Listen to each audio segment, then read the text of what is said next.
Won't you be my neighbor? This is the way that Fred Rogers, Mr. Rogers, opened his famous show, Mr. Rogers' Neighborhood. For decades, the show began with this question.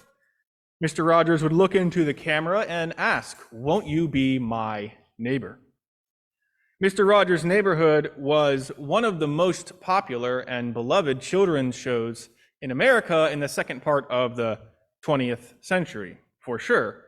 Tens of millions of kids watched it, including me. Kids loved the show, and I think there are a lot of reasons for that.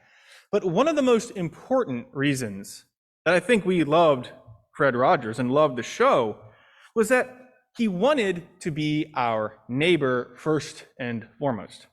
Here he was, an adult, a TV star, an educator, but he didn't want to be our teacher. He didn't want to be an authority figure. He didn't want to be a celebrity. He looked into the camera and he asked if we would be his neighbor. He wanted us to think of him on an equal plane with ourselves, relating to us as equals, as neighbors, perhaps even as friends. And for young children, that can be a rare relationship with an adult, to be treated as an equal at a young age. Mr. Rogers clearly cared a lot about neighborliness. He opened his show with this question, "Won't you be my neighbor?" And he called his show Mr. Rogers' Neighborhood. It's not a coincidence. And in doing this, I think Fred Rogers, who I believe was an ordained Presbyterian minister before he went into his career, Fred Rogers showed his understanding of the gospel of Jesus as well. We hear today in our gospel passage all about what it means to be a neighbor, right? Jesus is out somewhere and he's teaching, and a lawyer, and in this case, the lawyer is more of a religious scholar. In Jewish culture at the time, there wasn't a firm dividing line between religious law and secular law. So this was someone who was well-versed in both the religious regulations of Judaism, but also the social ethics of Judaism. This scholar stands up to debate Jesus, right? The gospel tells us he wants to test Jesus. Now, they both agree at the outset about what the law requires, what Jewish people are supposed to do.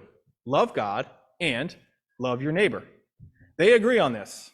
There's no controversy. But then the scholar, being a sharp individual, asks Jesus a follow-up question. All right, I'm supposed to love my neighbor, Jesus, but who is my neighbor? Who counts as a genuine neighbor? And I think this man is not only interested in knowing who his neighbor is, but he also wants to know who his neighbor is not. Who do I not have to love? Who falls outside of the sphere of this love that we're supposed to have for our neighbors? Jesus, as he often does not just answer the question. He immediately launches into this little story, one of his parables. And I think probably one of his more famous parables, right? The parable of the Good Samaritan, a parable that just about everyone, I think, knows. I'm sure it's familiar to you. Man is walking down the road. He's attacked and beaten up, left for dead in a ditch. And three people come by. First, a priest, right? A member of the religious hierarchy, a very respected person, right? A very prominent person in the community. And this priest would have known the law. He knows what Jesus and the scholar said, that the law requires that you love your neighbor. And indeed, Torah stipulates that if you find someone in danger or hurt, you must stop to help them. But what does he do? Walks right on by. We're not told exactly why, but I'm sure he had plenty of excuses at hand.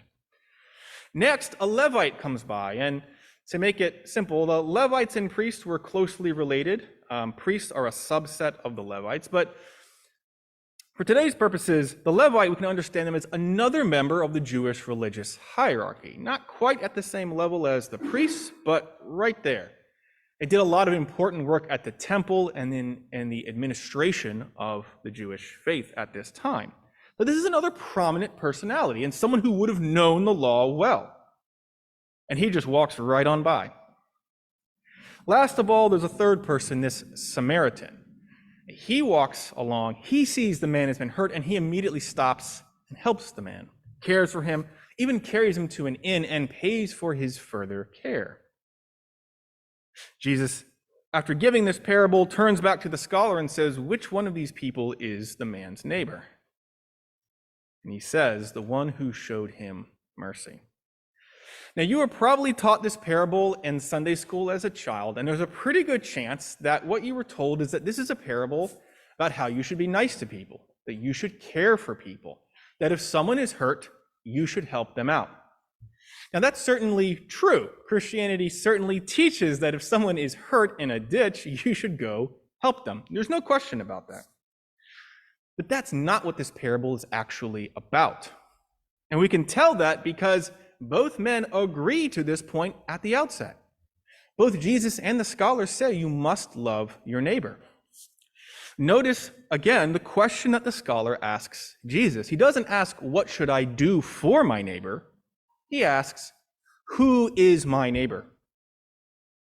To see what Jesus is really getting at, we need to know what a Samaritan is, or who a Samaritan is. Now, the priest and the Levite were both Jewish people, and they are presumably of the same nationality and ethnicity as the man who has been attacked. Jesus was Jewish, and he was speaking to other Jews, so I think it's reasonable to think that all the characters in the story are Jewish, except the one who's explicitly named as not Jewish, the Samaritan. Now, the Samaritan people are an interesting group of people. They are descended from both Jewish ancestors and Gentile ancestors. They are people of a mixed ethnicity. We don't need to go deep into the history, but about 600 years before Jesus' birth, a nation called the Assyrians from Mesopotamia, what is today Iraq, invaded Israel, conquered most of it, and actually sent most Israelites into exile. The Jewish people, the Israelites who remained, many of them intermarried with the Assyrians who occupied the land, and their descendants became the Samaritans. They're called the Samaritans because their small state was centered around Samaria. Now, other Jewish people tended to regard the Samaritans as basically collaborators and outsiders all at once, right? Their Jewish ancestors intermarried with the enemy, and their other ancestors were the enemy, the invaders, the occupiers. And so by Jesus' time, many Jewish people looked with deep hostility towards the Samaritans. They were seen as suspicious, untrustworthy, sort of halfway Jewish, but not quite totally in the nation. And there was a lot of hostility going both ways between Jews and Samaritans. So why does Jesus choose a Samaritan as the hero of his story? Speaking to a crowd of Jewish people at the time, they would have expected the Samaritan to be the villain, the bad guy. And yet that's exactly what they do not get. And this really shows us the point. The Samaritan, in one sense, is not the neighbor to the man in the ditch. If that man is Jewish and this man is Samaritan, they don't live near each other. They don't see eye to eye. They're not of the same nationality. They're, in one sense, then literally not neighbors. And yet Jesus shows that this man who is not physically, not ethnically, not religiously this man's neighbor, is actually his true neighbor because of what he does. The point that Jesus is making then is that everyone is your neighbor. Everyone deserves that love. When Torah says to love God and love your neighbor, what it's really saying is love God and love everyone everywhere. If a Samaritan, a group of people who many Jewish people at the time, many of Jesus's people would have strongly disliked, if a Samaritan is their neighbor, then there are no boundaries to that love. Everyone is your neighbor. That's the point that Jesus is trying to drive home. And you'll notice that the scholar, when Jesus comes back and asks, which man was a neighbor to this man who'd been attacked, the scholar won't even say the word Samaritan. He says, the one who showed him mercy. He can't bring himself to actually utter that phrase, that the Samaritan man could be his neighbor. He wants that boundary. He wants that fence between himself and this man. But Jesus won't have any of it. And I think we should remember that what Jesus is doing here is he's choosing the hero of his story based on who his audience is. If Jesus had been preaching to a group of Samaritans who tended to return Jewish hostility to them with their own hostility, I think the hero of his story would have been Jewish, right? The point he wants to make is that group of people who you dislike the most, that group of people who you want to not be neighbors with, they are your neighbor. I think the question that rose for me this week then would be, if Jesus arrived in the United States in 2022, how would this parable go? How would this parable go? Well, again, I think it would depend on who Jesus was talking to, what group Jesus was talking to. So let's imagine for a moment that Jesus popped into existence at an evangelical megachurch, a more socially conservative and theologically conservative evangelical megachurch. And let's say he walked up to the lectern and gently pushed the lead pastor aside and decided to give this parable again. How would it go? I think it might go something like this. There was once a man driving down the road. His car broke down. He got out to fix it, but as he got out, a group of thieves jumped him, beat him up, and took his wallet, left him half conscious by the side of the highway. Just then, your senior pastor came driving down the road, saw the man, and just kept going. A few minutes later, your band leader came down the road, right? Your lead musical minister came driving down the road, and he saw the man, and he just kept going. Finally, a third person came driving down the road.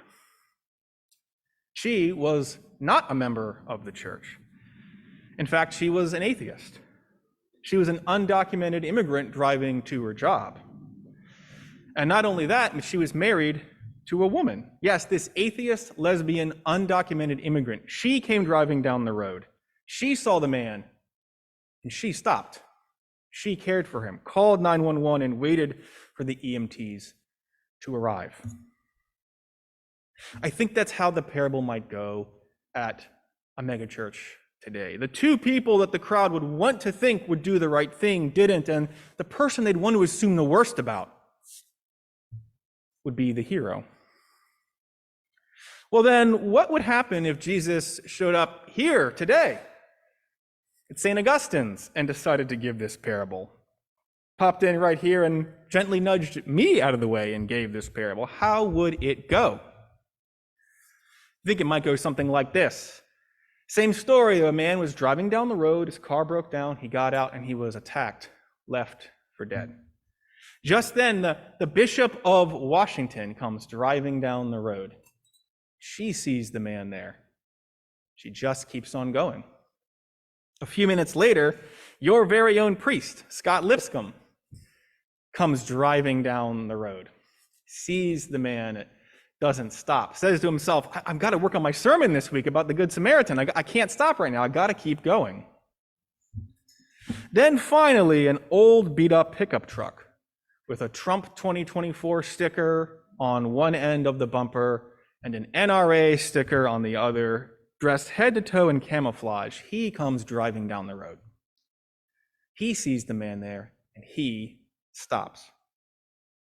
Calls 911 and stays with the man until the EMTs are there, making sure that he's okay. I think it's easy for us to hear the phrase, everyone is our neighbor, in the abstract, and say, yeah, of course, right? As good Episcopalians, as good modern people.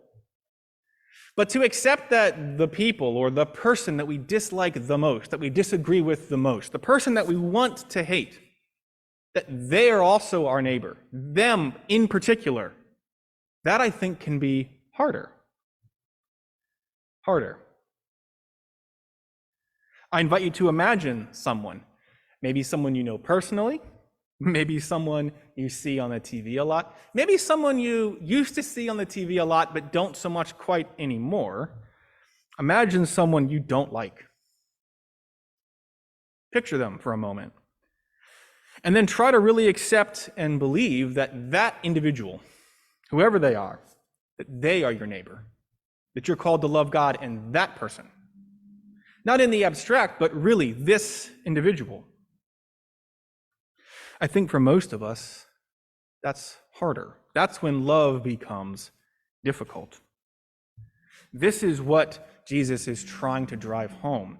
The parable of the Good Samaritan is not a parable about do-goodery. Jesus certainly thinks we should do good, we should help people, but that wasn't controversial. And basically every major religion says you should stop and help people when they're in need. Jesus doesn't need to come up with a new parable to explain that principle. No, Jesus is driving home this idea that you have to stop and help that person no matter who they are. That every single person in the world is your neighbor. And this is, I think if we're honest with ourselves, a harder message. We Christians like to often take the easiest version of Jesus' message, to read through a parable and find the simplest and the easiest message, and we accept that while trying to stay away from the harder messages that Jesus offers. If everyone is our neighbor, then that means that certainly the Ukrainian people are our neighbors. As far away as they are our neighbors, and we should take action to help them.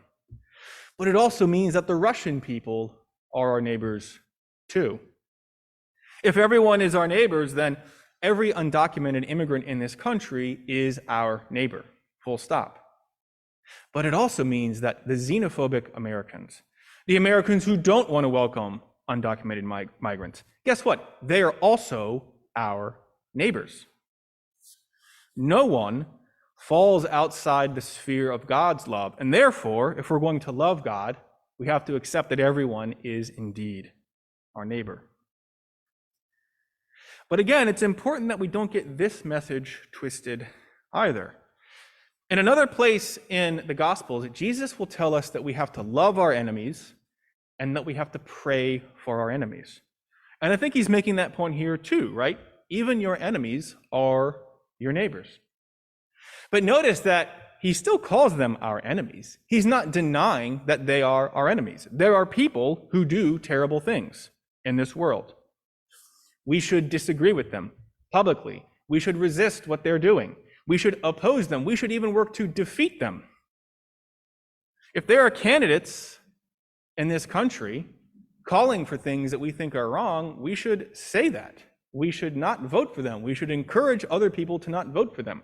We should give money to their opponents. Jesus isn't saying we have to agree with everyone in the world or support everyone in the world in whatever they're doing.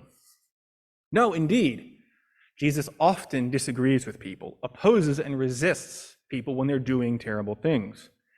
To say that people are our neighbors doesn't mean that we have to pretend that they are our friends.